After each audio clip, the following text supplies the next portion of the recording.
Hey guys, in this video I want to tell you a little bit about my personal photographic journey and why I bought the gear that I did when I began, which later became one of the most important decisions I made.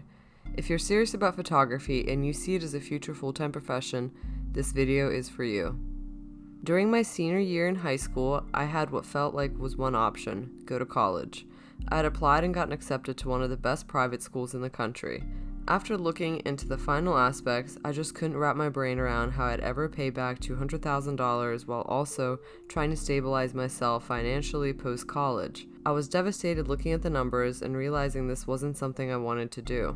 Lucky enough for me, I had two very close friends who were freelance photographers. A decade ago, it wasn't as common as it is now. Having them in my life and being inspired by their work and lifestyle, I thought, why don't I just take out a loan and I'll buy all the photography equipment I need and go from there. When it came time to buy the equipment, I looked for advice from my two freelance friends. Without their guidance, I couldn't have done it alone. At the time, I was still new to photography and I didn't quite understand all of the numbers and lenses and what made them different. I didn't understand crop sensor versus full frame. I'm a very hands-on learner, so once I finally got them in my possession, I began to understand what everything meant. The equipment I bought in 2008, I still have and use over a decade later. Over the years, my equipment has grown and certain things have been updated, but the core of it has remained the same. I want to help new aspiring professional photographers to make good gear decisions so you can get a maximum longevity out of your equipment and also the capability to be able to work on various job types. When you buy good quality gear from the jump, you get to keep it for a longer time, and since you're not constantly swapping out gear, you get more experience and familiarity with that kit.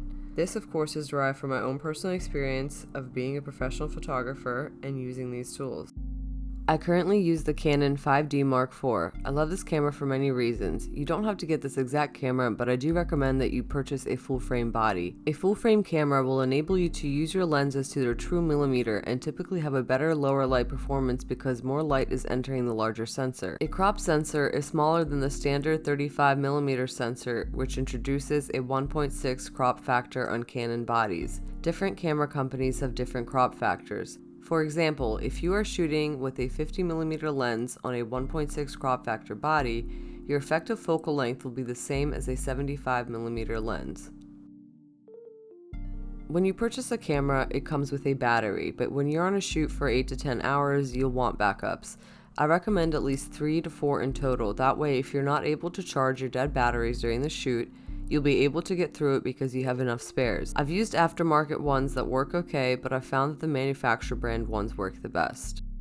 This is the one lens I think every photographer should have in their kit. The focal range of this lens provides much versatility for shooting. I've used this lens to photograph beauty, fashion, portrait, lifestyle, commercial, landscapes, architecture, interiors, products, travel, events, etc. Because of the focal range this lens has, you're able to get nice compression on your portraits at 70mm, while also being able to go as wide as 24mm to capture a full environment or landscape. The macro mode enables you to get close to your objects. This lens has an aperture of 2.8, which means no matter what focal range you're at, if your aperture is set to 2.8, it will stay on that setting. As opposed to kit lenses that if you zoom in, the aperture automatically changes, because those lenses usually range from 3.5 to 5.6. And now I'm going to share some images photographed on the 24-70.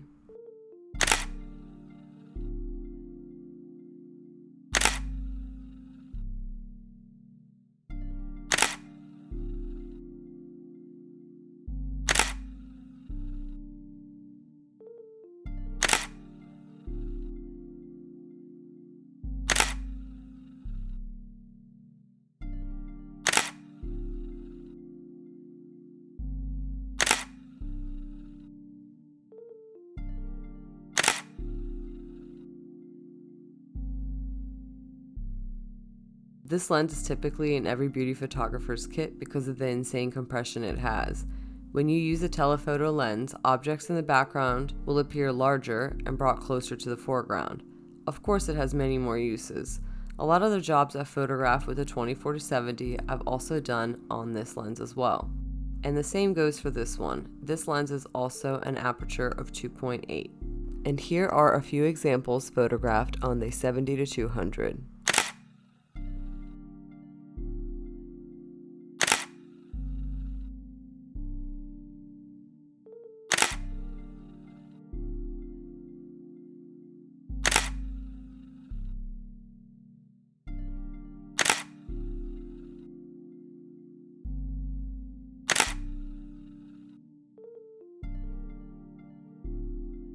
At this point you might be asking why I have all Canon gear but a Nikon flash. My intention was to use this light off camera, but it can also be used on camera. At the time of purchasing this flash, it had the highest guide number, which measures the distance at which the flash can illuminate a subject. The higher the number, the greater the distance at which the light from the flash is sufficient enough for optimal exposure of your subject.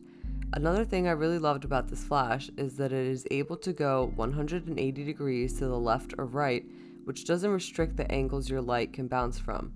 To use this flash off camera, all you need are 2 pocket wizards, one for your light and one to go on your camera. You need the swivel adapter to hold your umbrella and your flash. You need a hot shoe adapter with a PC port on it. If your flash does not have one, I would recommend a heavy duty stand and a 46-inch umbrella to diffuse the light. I will be listing the prices to this gear in the description below. Most modern cameras have 2 memory card slots, one for SD, which stands for Secure Digital, and one for CF, which stands for Compact Flash.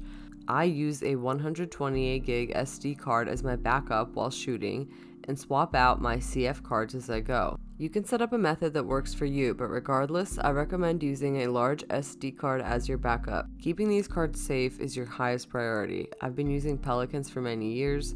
They offer ones for both card types. Arguably the second most important thing aside from keeping the memory card secure. I use my portable hard drive as my working drive.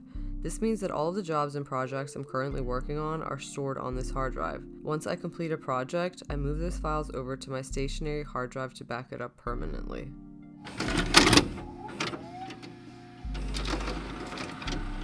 In this segment, I want to show you incremental focal range on the 24-70 and the 70-200 so you can get a better visual understanding. Let's start with the 24-70. I will show you what it looks like at 24mm, 35mm, 50mm, and 70mm. Now the 70-200. The lower the millimeter, the wider the view. The higher the millimeter, the more narrow the view.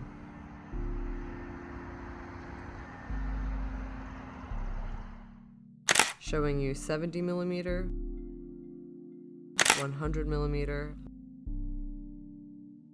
135mm, and 200mm. I hope this visual gave you some clarity on what exactly focal range looks like. If you've made it this far, thank you for watching. I hope you've picked up a few things along the way that will assist in your gear making decisions. If you like this video, please subscribe and like. As always, if you have any questions or would like a certain topic covered, please reach out via comments or email. Thank you again for watching.